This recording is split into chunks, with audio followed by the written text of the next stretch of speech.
आज गांधी जयंती के साथ लाल बहादुर शास्त्री की भी जयंती है। तमाम गांधी जयंती, गांधी जी और लाल बहादुर शास्त्री जी को नमन। इस पर खास एपिसोड भी हम आपको दिखाएंगे। लेकिन अरवल समेत 8 जिलों में बालू खनन आज से शुरू होगी और कचरा मुक्त शहर और शुद्ध पेयजल अगला लक्ष्य। पीएम मोदी का बड़ा ऐलान।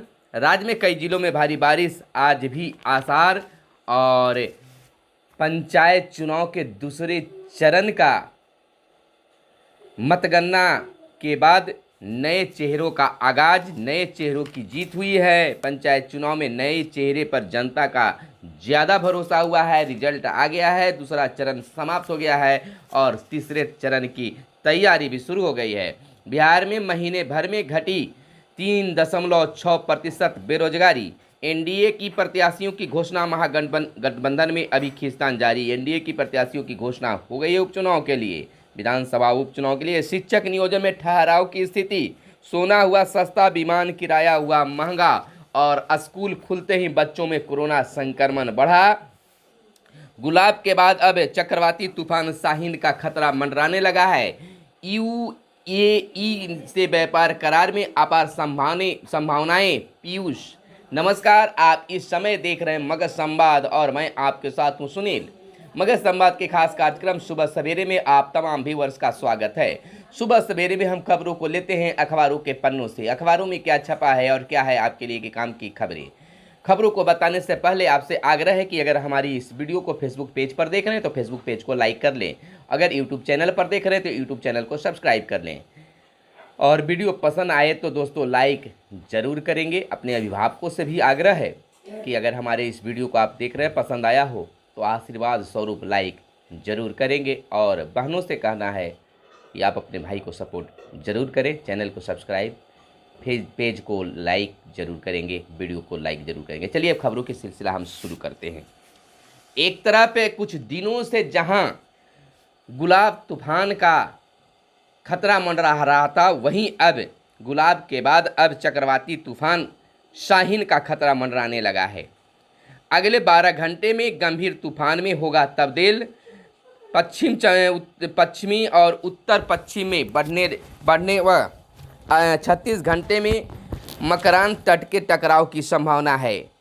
खबर मुंबई से निकल कर आ रही है। चक्रवाती तूफान गुलाब के बाद अब शाहीन का खतरा मंडरा रहा है। अरब सागर में बना कम दबाव का क्षेत्र शुक्रवार सुबह चक्रवाती तूफान शाहीन में तब्दील हो गया है। गुलाब जो है अब शाहीन तूफान के रूप में तब्दील हो गया है। भारत के मौसम आईएमडी ने कहा है कि आगे इसके गंभीर चक्रवाती तूफान में बदलने की संभावना है। आपको बता दें कि देश में 196 दिन में कोरोना के सबसे कम सक्रिय मरीज मिले हैं और देश में एक दिन में कोरोना वायरस के 26,727 नए मामले सामने आए हैं और संक्रमितों की संख्या बढ़कर कुछ तो कमाए बढ़ा है और बिल्कुल कभी कम कभी बेसी होते जा रहा है। लेकिन दूसरी ओर एक खबर और निकलकर दिल्ली से आ रही है कि बेंगलुरु, मुंबई समेत कई शहरों में तेजी से चपेट में आ रहे हैं तेजी से लोग चपेट में आ रहे हैं। स्वास्थ्य मंत्रालय का राज्यों को कोरोना नियम पालन करने का निर्देश दिया गया है। स्कूल खुलते ही बच्चों में कोरोना का संक्रमण बढ़ा है। कोरोना महामारी के 1.5 साल बाद देश में स्कूल खुलना शुरू हो चुके हैं। बच्चे, अभिभावक और शिक्षकों में इसको लेकर खुशी है। लेकिन एक चिंताजनक बात यह है कि कई राज्यों में स्कूल खुलने के बाद से बच्चों में कोरोना की संक्रमण दर बढ़ने लगी है, यानी बढ़ गई है। कई राज्य हैं जहां संक्रमित बच्चों को संख्या में 1% से भी अधिक बढ़ोतरी दर्ज की गई है। इसे लेकर कुछ दिन पहले स्वास्थ्य मंत्रालय ने राज्यों को एक बार फिर सख्त कोविड नियमों का पालन करने का निर्देश भी जारी किया है। आपको बता दें कि यूएई से व्यापार करार में अपार संभावनाएं हैं। पीयूष गोयल का कहना है। केंद्रीय वाणिज्य मंत्री पीयूष गोयल ने कहा है कि भारत और संयुक्त अरब अमीरात के बीच प्रभावित मुक्त व्यापार समझौते से दोनों क्षेत्रों में, दोनों देशों में के बीच व्यापार और निवेश में बढ़ोतरी होगी, यानी कि संभावनाएं जताई जा रही है। किसानों ने प्रदर्शन से शहर का गला घोटा, सुप्रीम कोर्ट का यह मानना है। और जीएसटी संग्रह तीसरे माह भी 1 लाख करोड़ के पार। तो बिहार में अगली बड़ी खबर यह है कि बिहार में महीने भर में घटी 3.6% बेरोजगारी। Centre for monitoring of Indian economy ने जारी किए हैं आंकड़ा और खुलासा किया है। बेरोजगारी घटाने के मोर्चे पर बिहार में जबरदस्त कामयाबी हासिल की है। महीने भर के भीतर सूबे में 3.6% बेरोजगारी घटी है। Central for monitoring of Indian economy ने शुक्रवार को जारी आंकड़ों में इसका एक बड़ा खुलासा किया है। सीएम ने दी राष्ट्रपति को शुभकामनाएं। मुख्यमंत्री नीतीश कुमार ने राष्ट्रपति रामनाथ कोविंद को उनके जन्मदिन की हार्दिक बधाई व शुभकामनाएं दी हैं। साथ ही उन्होंने राष्ट्रपति के स्वस्थ एवं दीर्घायु जीवन की भी कामना की है। इधर उपचुनाव को लेकर, विधानसभा उपचुनाव को लेकर एनडीए ने की प्रत्याशियों की घोषणा। महागठबंधन में अभी भी खींचतान जारी है। आपको बता दें कि बिहार विधानसभा की 2 सीटों के लिए हो रहे उपचुनाव के लिए एनडीए के उम्मीदवार घोषित कर दिए गए हैं। तारापुर से राजीव कुमार सिंह और कुशेश्वर स्थान से अमर भूषण हजारी उम्मीदवार होंगे। दोनों जदयू के टिकट पर चुनाव मैदान में उतरेंगे।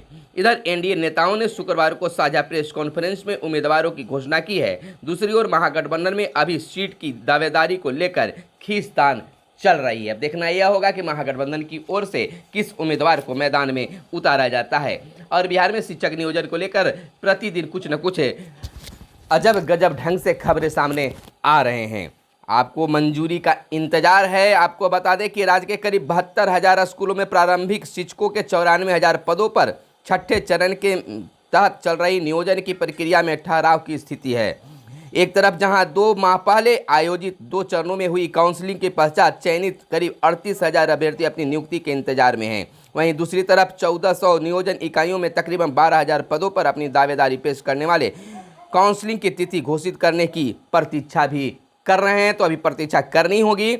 और आपको बता दें कि अरवल समेत 8 जिलों में बालू खनन आज से शुरू होगी। पटना, जिलों का नाम सुन लीजिए, पटना, भोजपुर, सारण समेत 8 जिलों में जारी होगी निविदा। आपको बता दें कि प्रदेश में चली आ रही बालू की किल्लत अब दूर हो जाएगी। राज्य के 8 जिलों नवादा, वैशाली, अरवल, बांका, बेतिया, मधेपुरा, किशनगंज और बक्सर जिलों में शनिवार से बालू का खनन शुरू हो जाएगा। शुक्रवार को मुख्यमंत्री नीतीश कुमार की अध्यक्षता में हुई राज्य परिषद की बैठक में इसे हरी झंडी दी है। इन जिलों में पहले की बंदोबस्ती में 50% अतिरिक्त शुल्क के साथ खनन की अनुमति के प्रस्ताव को सहमति मिली है। इसके लिए 6 महीने यानी 31 मार्च 2022 तक पहले की बंदोबस्ती के आधार पर बालू खनन का अवधि विस्तार किया गया है। इधर पटना, भोजपुर और सारण, औरंगाबाद, रोहतास, गया, जमुई और लखीसराय के 8 जिलों में बालू खनन के लिए नए सिरे से निविदा जारी की जाएगी। और टाटा एयर इंडिया के लिए शीर्ष बोलीदाता। शोपिया में लश्कर का आतंकी ढेर और कचरा मुक्त शहर और शुद्ध पेयजल अगला लक्ष्य। पीएम मोदी का कहना है। प्रधानमंत्री नरेंद्र मोदी ने कहा है कि शहरों की सूरत बदलने के लिए शुक्रवार को स्वच्छ भारत मिशन शहरी और अटल अमृत मिशन के दूसरे चरण की शुरुआत की। उन्होंने कहा कि पहले चरण में भारत को खुले में शौच से मुक्त बनाने का संकल्प लिया गया था, जो अब पूरा हुआ। दूसरे चरण में शहरों के कचरे के पहाड़ हटाए जाएंगे और स्वच्छ पेयजल उपलब्ध कराए जाएंगे। इधर बिहार में गांधी जयंती पर टीका महाअभियान, अपने ही लक्ष्य को तोड़ेगा बिहार। महाटीका अभियान आज गांधी जयंती के अवसर पर शुभारंभ किया जा रहा है। उधर बिहार पंचायत चुनाव को लेकर एक बड़ी खबर निकलकर सामने आ रही है। बिहार पंचायत चुनाव के दूसरे चरण के मतगणना का भी कार्य संपन्न हो गया। किसी को मिला खुशी तो किसी को मिला गम, लेकिन ज्यादातर क्षेत्रों में नए चेहरे पर मतदाताओं ने विश्वास जमाया है। जीतने वाले प्रत्याशियों में युवाओं की संख्या भी अच्छी खासी है। बेगूसराय के भवानीपुर में 15 में 14 मुखिया को सीट गंवानी पड़ी है। राज्य के दूसरे चरण के पंचायत चुनाव में मतदाताओं के नए चेहरे पर अधिक भरोसा जताया है। अधिकतर पुराने उम्मीदवार हार गए हैं। जीतने वालों में युवाओं की संख्या भी उल्लेखनीय है। यानी कि पंचायत चुनाव में ज़्यादातर नए उम्मीदवार ही जीत रहे हैं। पुराने मुखिया पर लोगों का भरोसा शायद उठ चुका है। आपको औरंगाबाद की बातें कर ले तो 25 में से 24 पंचायतों में चुनाव परिणाम जारी कर दिए गए हैं।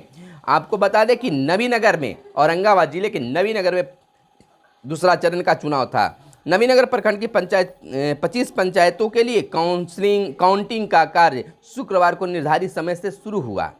अलग अलग भवन में इनकी व्यवस्था की गई थी और बारी बारी से मतगणना का कार्य संपन्न भी हुआ, रिजल्ट भी हुआ और शिक्षकों को दिया गया 1 दिवसीय प्रशिक्षण। यानी कि प्रशिक्षण जो है सभागार में किया गया और 1 दिवसीय प्रशिक्षण दिया। उपस्थित शिक्षकों को वीडियो ने निर्देश देते हुए कहा कि नामांकन में हेल्थ डेस्क के माध्यम से नाम निर्देशित किया जाएगा। यानी कि शिक्षकों को जो है वोटर लिस्ट को लेकर एक प्रशिक्षण भी दिया जा रहा है, चल रहा है। और कई पुराने दिग्गज पंचायत चुनाव हारे, कई की साख पर लग गया बट्टा। यानी कि बट्टा लग गई है, जिनका साख जमा हुआ था अब साख में बट्टा लगा है। तो फिर हमारे साथ जुड़े रहिए और देखते रहिए मगध संवाद। हम आपके लिए पंचायत चुनाव हो, विद्यार्थियों के लिए खबर हो, शिक्षकों के लिए खबर हो, रोजगार की खबर हो, मौसम की खबर हो या कोरोना संक्रमण की खबर हो, बेरोजगारी की खबर हो, राजनीति की खबर हो, शिक्षा जगत की खबर हो, तमाम खबरों को आपके लिए लेकर आते रहते हैं। तो फिर मिलते हैं अगले वीडियो में, तब तक के लिए दीजिए इजाजत। धन्यवाद। जय हिंद, जय भारत, वंदे मातरम।